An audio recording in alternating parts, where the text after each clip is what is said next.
Сәлем достар, каналыма қош келдіңіздер. Бүгін бет терісіндегі пигментация мен әжімдерге қарсы маска жасаймыз. Ол үшін 20-30 грамм зімбір тамырының кішкене бөлігі керек.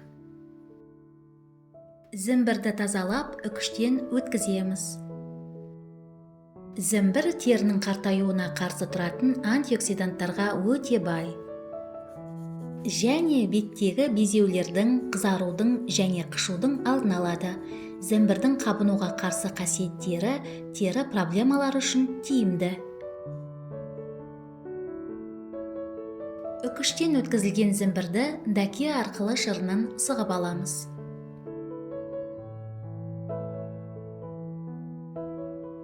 Достар, егер мені қолдағыңыз келсе, каналға жазылыңыз, лайк басыңыз, видео рецепттермен достарыңызбен бөлісіңіз.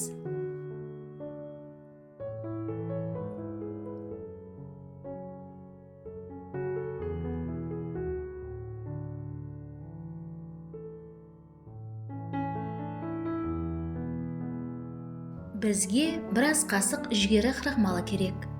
Ыдысқа біраз қасық жүгері крахмалын салып, үстіне 100 мг су құйып, араластырамыз.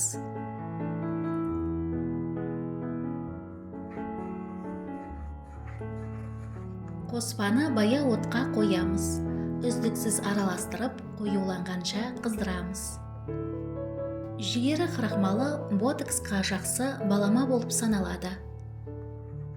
Бөлме температурасында салқындатып, ыдысқа құйып аламыз.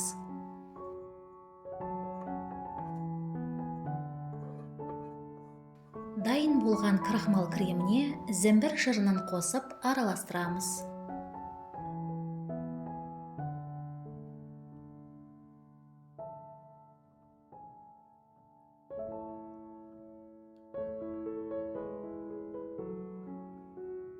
Маска негізіне қосу үшін бізге біраз қасық зығыр тұқымы керек. Біраз қасық зығыр тұқымына 100 мг су құйып, баяу отта қайнағаннан кейін 5-6 минут пісіреміз. Зығыр дәндерінің ботокс әсері бар, және зығыр гелі кез келген тері түріне тамаша күтім жасайды.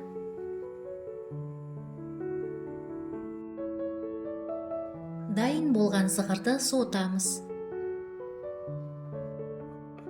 Дәке арқылы зығыр гелін сығып аламыз.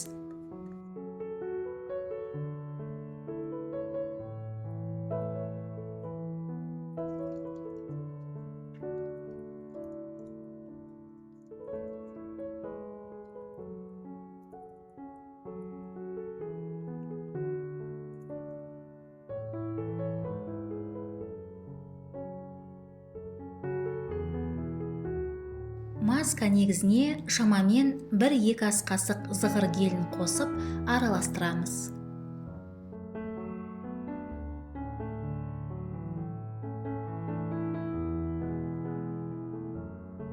Бір шай қасық жүзім тұқымы майын, 2-3 тамшы жасмин майын қосып, барлық ингредиенттерді жақсылап араластырамыз. Жүзім тұқымы майы теріні ылғалдандырып, майда әжімдерді тегістейді. Жасмин майы теріні тамаша нәрлендіреді, сергітеді және ылғалдандырады. Дайын болған масканы шыны ыдысқа құйып, тоңазытқышта 7 күнге дейін сақтайсыз. Осы масканы аптасына 3 рет жатар алдында бетіңізге, мойныңызға және декольте терісіне жағып 30 минутқа қалдырасыз. Кейін қалған масканы жылы сумен жуасыз. Соңынан өзіңіздің түнгі креміңізді жағасыз.